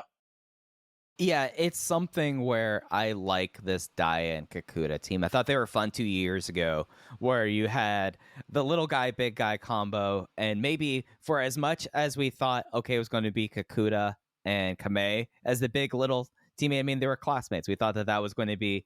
I think Dia really has shown that he is that kind of great role there. I was 3.5 on it as well. I don't have too much to add about Yamato and Susumu other than they look really good in this week, and it is something where I think they make the quarterfinals, or it feels like that this is a team that could make the quarterfinals, but more importantly, we get a unit nucleus out of it.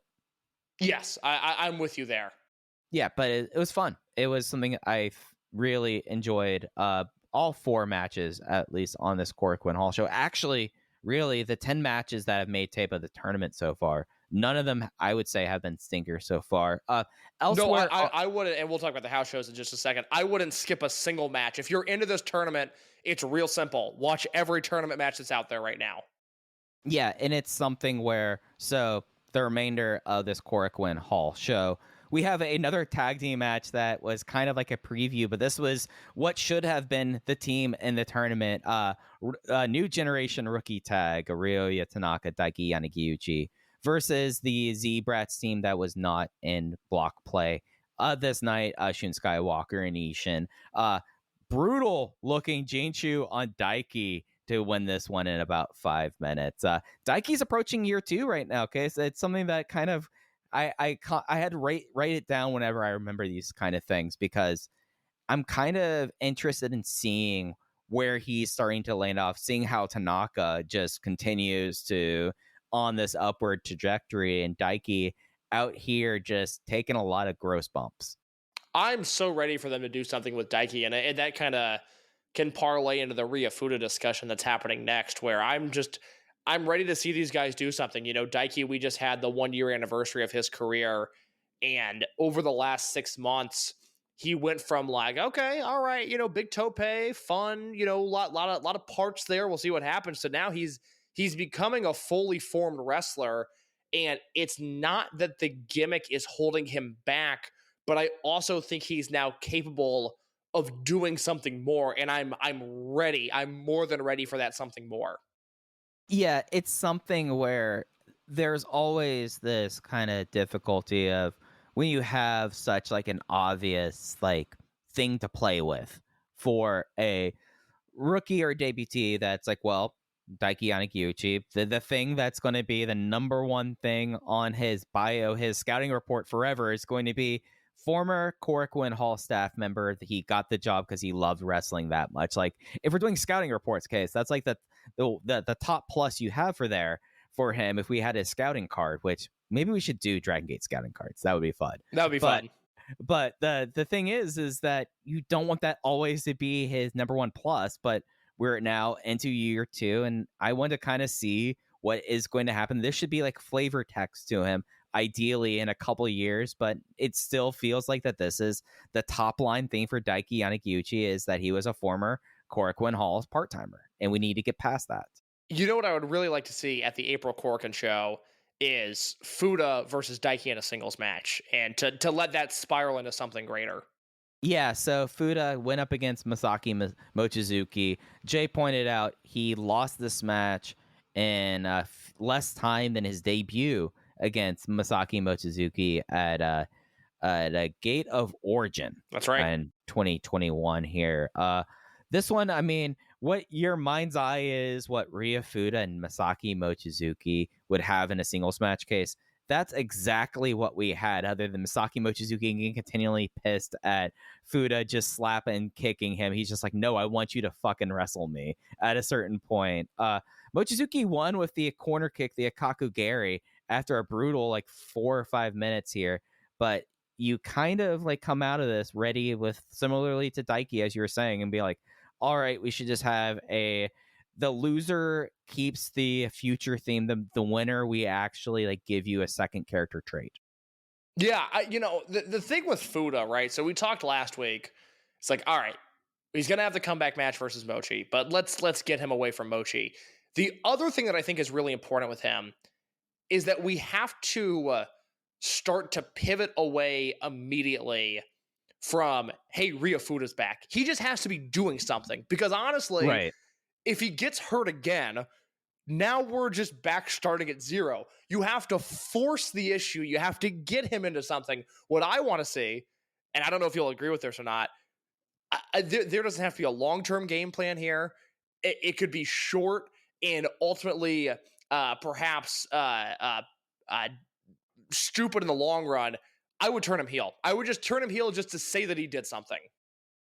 Yeah, because because you're at a point with this guy where it's like the shame sometimes that happens, and I think that there's like a natural kind of erosion of this. Like this, if you're not doing something when you're now approaching 3 years in your career and you've never really been out of the starting gates at a certain point, you're never getting out of the starting gates in this promotion. And he needs to have it. He needs to have a heel turn. He needs to do something. Like, if it's something where, like, I mean, fuck, if they just go send him to Mexico at this point, like, just something.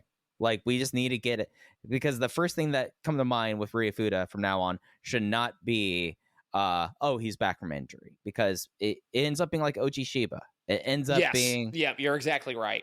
it ends up being something where UT still, I mean, like, being frank, UT still has that, and he's never gotten over that tag.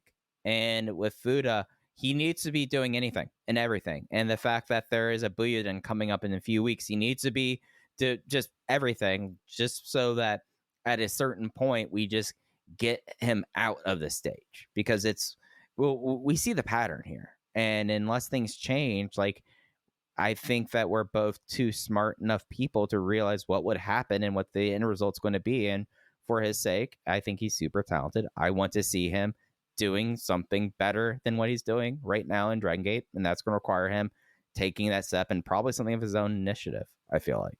The point you made last week needs to be reemphasized, though, because you really hit on something smart. And UT is the perfect guy to compare him against, where, UT battled injuries essentially from his debut on.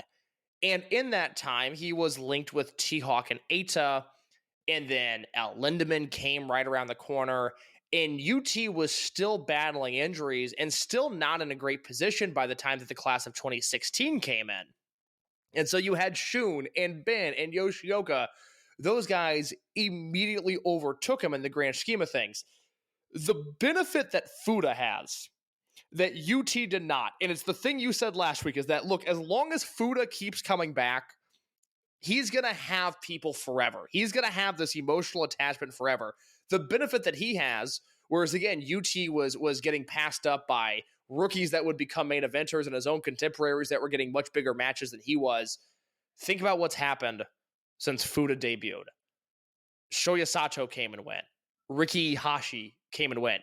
SB Kento came and went. Takuma Fujiwara came and went. You lost Kaito Ishida. Who knows what's happening with TN Revolution?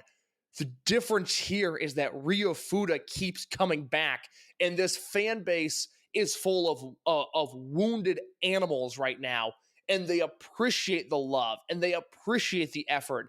And again, if he can ever become something, it's going to be really, really special, because at the end of the day, Kento didn't come back, Fujiwara didn't come back, Sato's gone, Riki's gone, Fuda came back, and that is really, really beneficial to his overall career.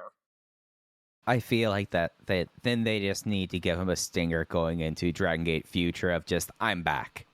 I'm with him. I would push him hard immediately. He was in the Brave Gate conversation before his last injury. This is the time, and I haven't looked. We don't have the Kobe card for the 30th yet, but you would hope to God he's doing something in Kobe. You would hope to God he has something intriguing on the next Korakuen show. And then it's time to go. Then it's time to do something. And I am all for, even if it's foolish in the long run, short term, do something. It really stinks that he is not on the Buyuden show coming up in 2 weeks. Look, I'm with you. It stinks that the one complaint I have about Rey de Parejas, and I said this last week, but if they knew he was going to be back in March, to not have him and Tanaka or him and Daiki as a team, again, they can lose all their matches, but I'm bummed that there's not a rookie team in this tournament. That feels like the one real big miss.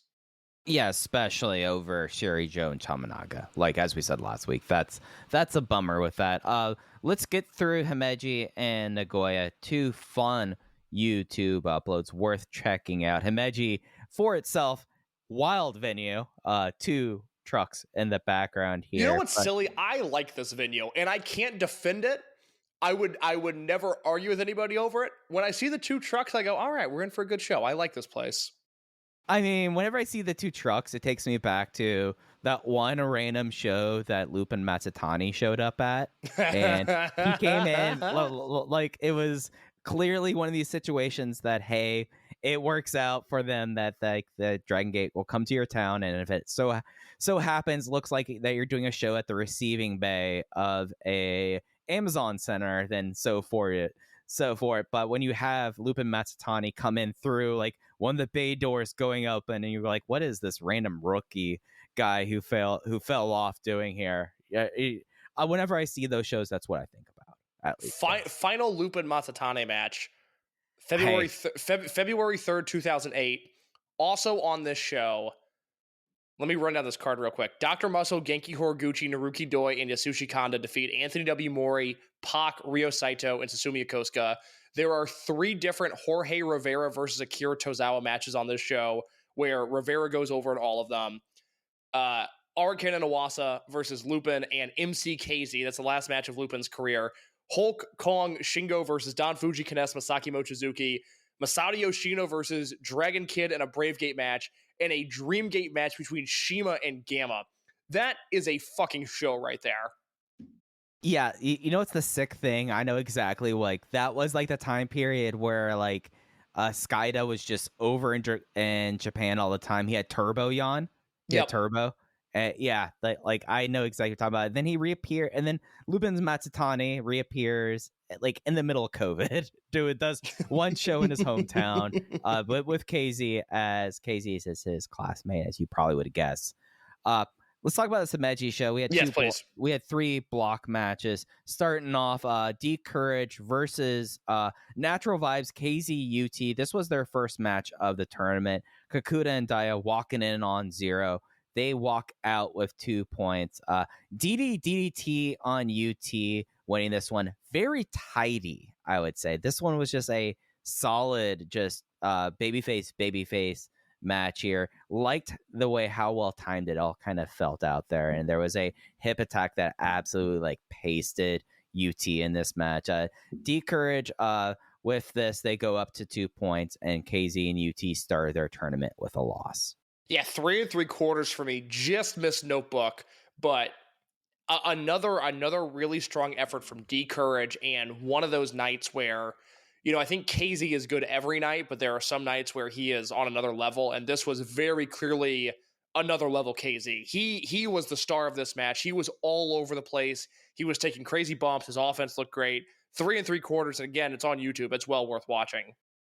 We moved to the B block for the next match. Big Hug coming off of the Korakuen loss, going up against that Z-Brats team that went up against the rookies in non-league play, Shun Skywalker and Ishin. So both teams at 0 points entering this matchup. It will be the Dream and Brave Gate champions. Big Hug getting the win, getting on the board with 2 points. A Super Tigre on Ishin. A lot of big Heelin happening with this one, and Monte is still keeping the t-shirt on, and that really bothered me in this.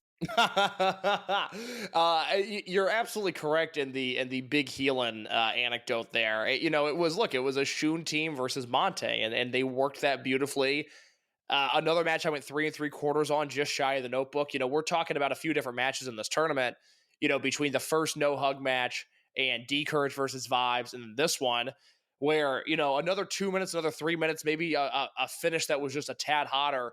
We're talking about a bevy of Notebook matches of the first week, but still, you know, it was Shun and Monte, and they worked it as such. You know, it felt like it was not just a tournament match, but another chapter in that long-running feud. This with the benefit of having Hyo and Ishin involved, and Hyo was doing great work, but, you know, I came away from this like, Mike, Ishin's on fire right now. I like everything he's doing. And he bumped his ass off, really, for bumped this his one. ass off. Had great chemistry with Monte, which I don't feel like we've seen those two necessarily lock in like that before. It was awesome. It was fantastic. He based for the Super Tigre. Yeah. Yeah, and it looked great. That was probably the best looking Super Tigre that Monte has done. I would agree with that, yes. Yeah, I was 3.5 on it. I really like one of the things that I have enjoyed in recent years in Dragongate that we uh, have really kind of seen, like, not necessarily a golden age of, because there was great healing before, but I found like a greater appreciation for the kind of heal that Shun and Ishin have been doing and started into this tournament, just playing off of Hio's overness. And Ishin has just become the glue of Z-Brats. It's been really fun to. Again, it's why the Kato injury is such a bummer, because I think we would have said the same thing about Kato had he been in the tournament, because I think he was starting to figure out just the mechanics of what it's like to be a Dragon Gate wrestler, and now he has to step away, but they're not losing anything. If anything, they're gaining slightly with Ishin filling in for Kato. Again, a really good performance by him. Yep, I am with you on that. The main event for this Himeji show was Team Muscle entering block play. This is in the A block. 0-1 with 0 points. This was the maiden match for Natural Vibes team, Strong Machine J and Big Boss Shimizu. It was Strong Machine J getting the win over Team Muscle directly with the machine suplex after a Big Boss press. There was a couple of little interesting moments with this, but the thing that kind of got me with this is I brought up Ben being this great tag team wrestler. Ben has been able to do this.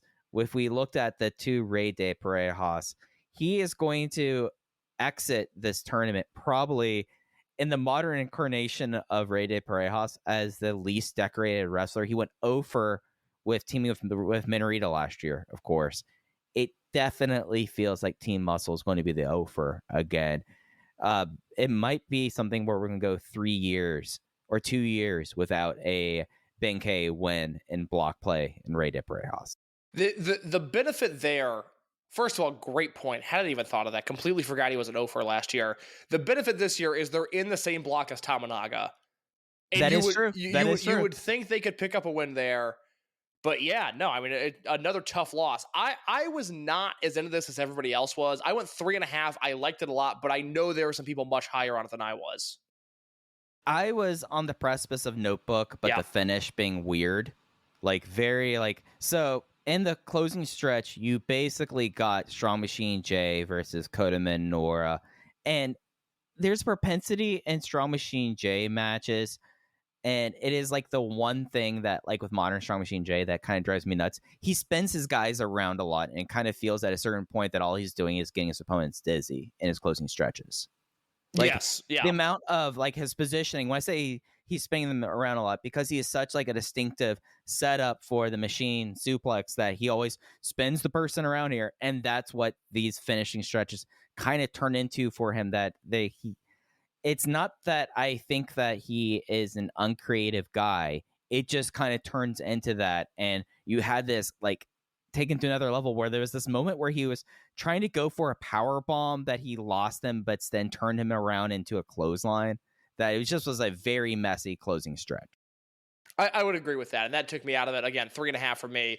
Weakest of the tournament matches on that show, but also still very good tournament matches, all things considered. Yeah, this match put on their maiden match, Strong Machine J and Shimizu at 2 points. Team Muscle are 0-2 and 0 points case. We move on to Nagoya with Kai and Johnny Valletta. 0-1 at 0 points versus Team Muscle. 0-2 walking wounded. Well, they would be 0-3 with 0 points as a King Kong knee drop on Minoura. A compelling match. Johnny and Kai move to 1-1 and 2 points. I think that's the right word. I thought this was compelling. I thought Ben was excellent here. I thought Ben played up the muscle in a way that was really nice to see. Yeah, his spear to the outside was like, part of that was the camera positioning, but it was really what you kind of want to see. And with that, eliminating himself, basically serving up Minoura there. They're beating Minoura up a lot in this tournament, but in almost every single finish, it's in a very earned fashion, I feel like. I would agree with that. And this from a dorky star rating perspective, I would have this as the lowest match of the tournament at 3.25. But I'm not wanting the same thing from Valletta and Kai that I'm wanting from Big Hug and Kung Fu Masters. You know, this is to me, it's all about their presentation and honestly, for lack of a better term, the vibes of their matches. And I thought They're this one healing. passed the vibe Yeah. check. This was, again, I'm super into that team. I think they're nailing it right now. I guess like the question I want to kind of just thrust on you here. We talked about solid healing from Shun and Ishin. We have the vibes heal right here. I kind of like, I know that you are very strong towards both Berserk and at least pack generation and post pack RED.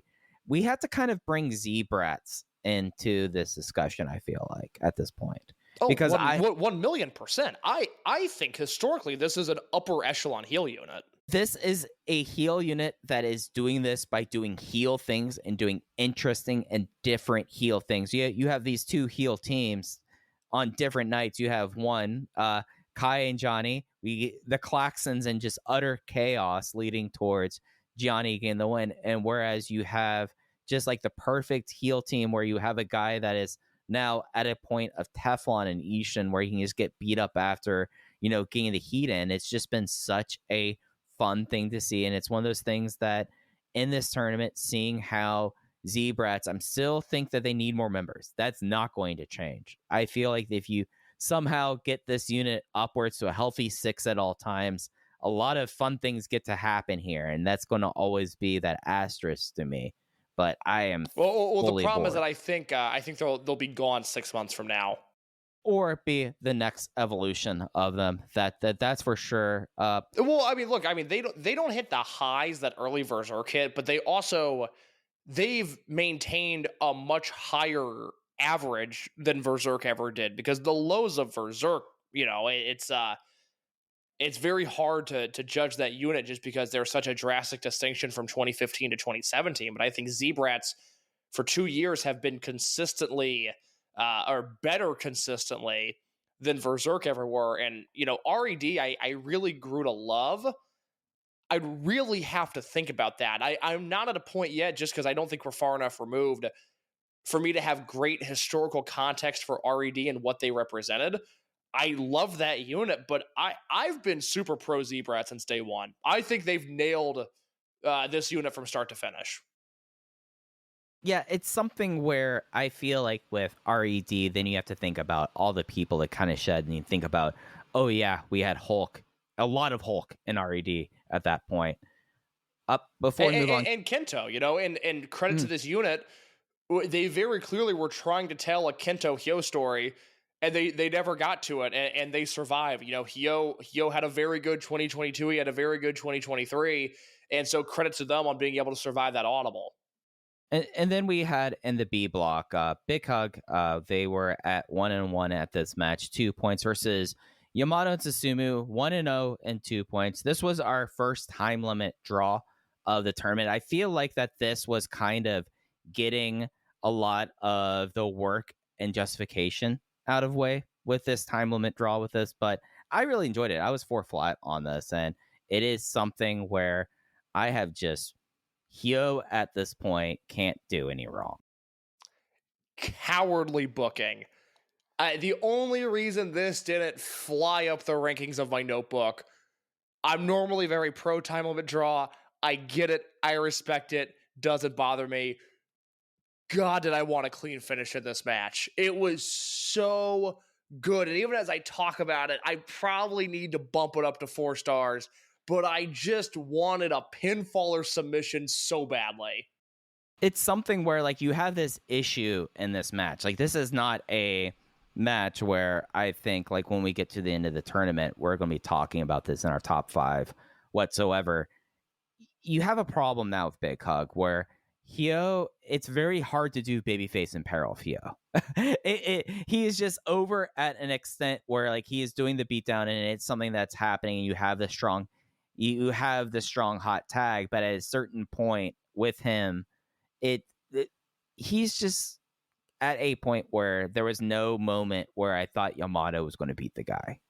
And I feel like in a tournament here, you brought up that as cowardly, like doing the time limit draw, when I just think that you kind of have to get Big Hug off the board now.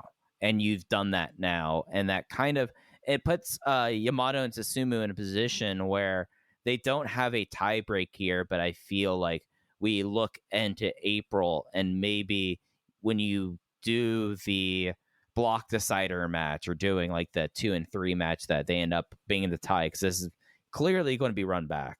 I think that they're trying to save that for a bigger that finish for the bigger market, I guess. But it's cowardly. You're right.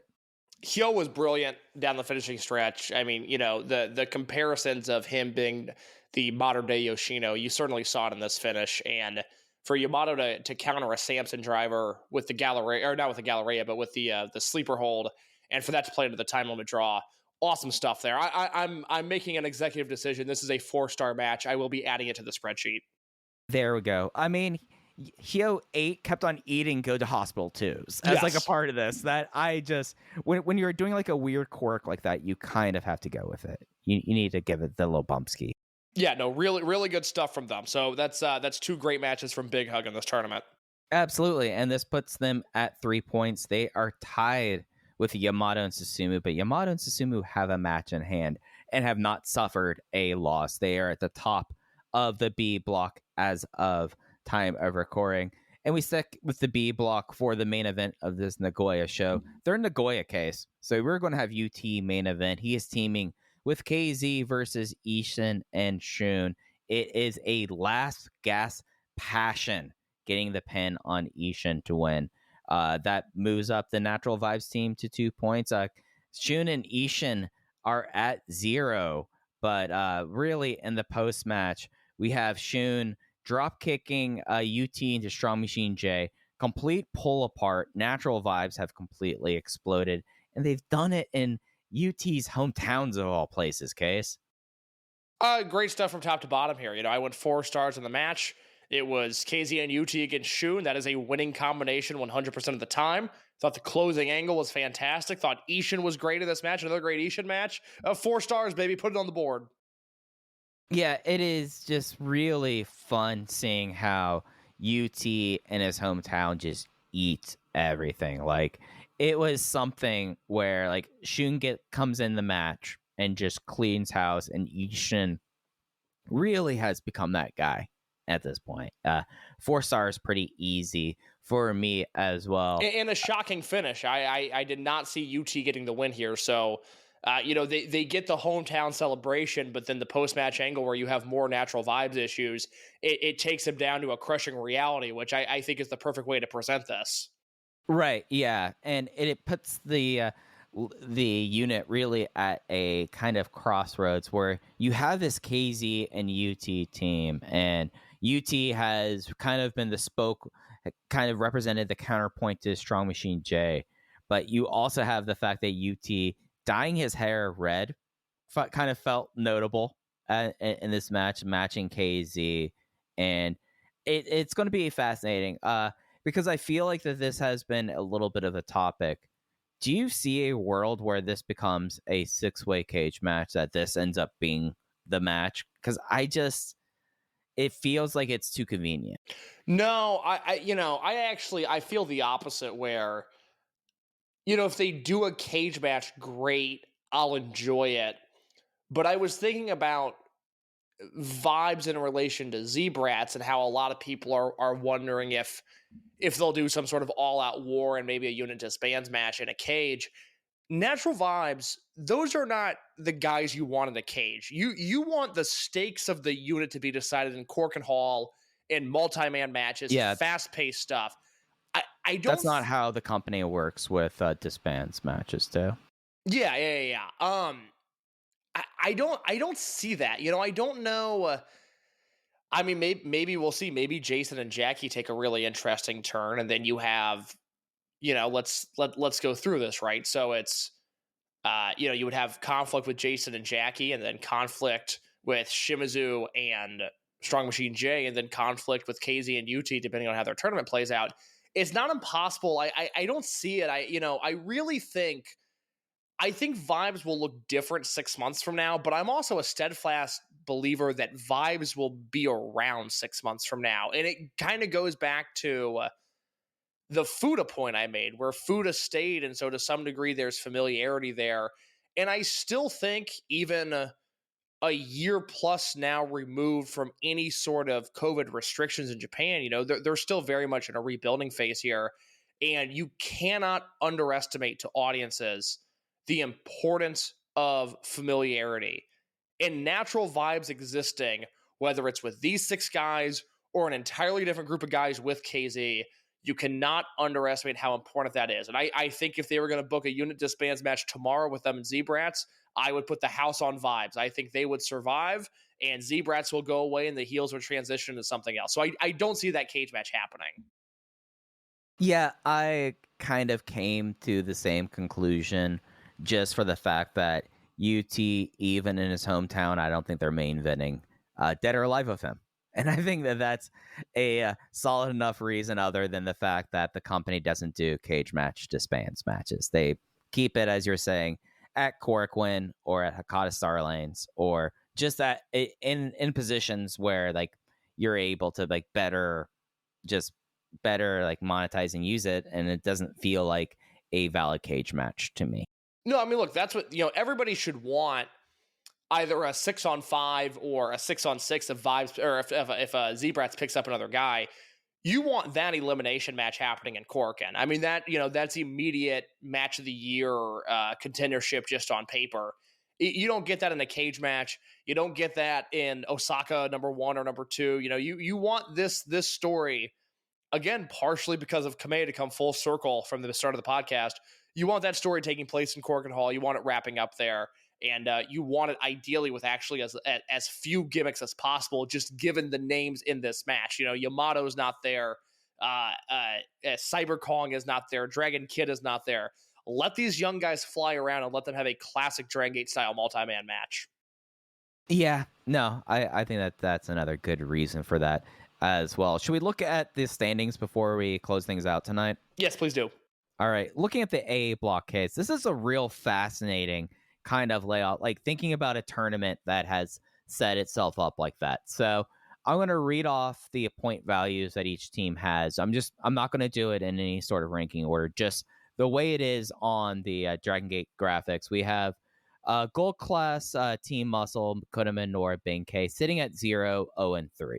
Big Boss Shimizu and Strong Machine J out of Natural Vibes, they're 1-0 and at 2 points. No Hug, Dragon Kid and Naruki Doi, 1-0, 2 points. The Aganiso team of Toru Owashi and Shuji Kondo, they are at 0 points with a double count out.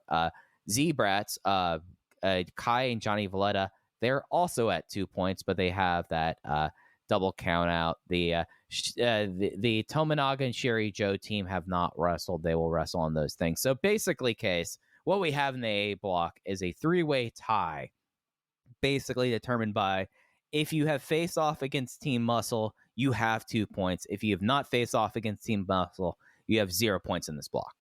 That is a wise booking by Dragongate. Well done. That's very easy to follow. Yep, and that is something where there will be block play matches in this one this weekend. We have Big Boss Shimizu and Naruki Doi as well on the 16th, as well as also on the 16th. It is that Joe and it throws me off seeing Tominaga in a mask. I just have to say that, like, because I know it's Tominaga right there, but I see the mask and I go like, that's not Punch Tominaga. It is Tominaga. I am shoot trash. But they're going against Kai and Johnny Valletta later on in the week in SMJ and Tominaga and Shuri Joe. And on the 18th, we have Kai and Johnny versus who do I have? Dragon Kid and Naruki Doi. Yeah, fun stuff there. Yep. So that is our A block. B block, it's a little bit more stratified. Let's just talk about point totals here. Big Hug at 3. They're 1-1-1. They have enough outs here that they probably have gotten Big Hug out of the tournament in block play. Also with 3 points, we have Yamato and Susumu Mochizuki, but they are undefeated, 1 win and 1 draw. The people at 2 points, we have D Courage, Dragon Dia, Madoka, Kakuta. We have KZ and UT. And then we also have Jacky, Funky, Kamei, and Jason Lee, Kung Fu Masters at 2 points. The only team at 0 points, 0-2 so far, are Shun Skywalker and Kai. And looking ahead to this weekend, we have Kung Fu Masters and Susumu and Yamato on the 16th. We have on the 17th, we have KZ and UT versus Susumu and Yamato. On the 18th, this is the one in Jacky Funky Kamei's hometown. We have Shun Skywalker and Ishin versus KZ and UT, as well as Jacky Funky Kamei. Who do they have on the 18th? I had that. It's Jacky Funky Kamei and Jason versus the other Vibes team, KZ. And oh yeah, that's right. They are doing that team explodes. I apologize. It's D Courage versus Z-Brats and Totori. Yeah, no, there's not a bad matchup in the B block lineup, so I'm super excited to see all those. Yeah, and I feel like we'll probably have the better sense of everything as we get into after this weekend. I feel like we'll have a better sense of who's really going to be getting that getting into the block play and getting out of block play and then into Korakuen Hall next week or next month. Yep, absolutely. And I think, Case, unless you have anything else, that's going to do it for us this week. I do not. You can follow us on Twitter at OpenVoiceGate. Case is at _ in your case. I'm at Fujiheya. We'll be back with you next week on Open the Voice Gate. Take care. Hello, everyone. My name is Taylor. And I'm Kelly. And we are the co-hosts of Jumping Bomb Audio, the podcast all about Joshi Pro Wrestling here on the Voices of Wrestling Podcast Network. Every other Monday, we are with you talking about the biggest news in Joshi, along with show reviews, previews, and much, much more. So if you're new to Joshi or you've been a longtime fan, this is the show for you. We've got something for everyone here. So check us out, Jumping Bomb Audio.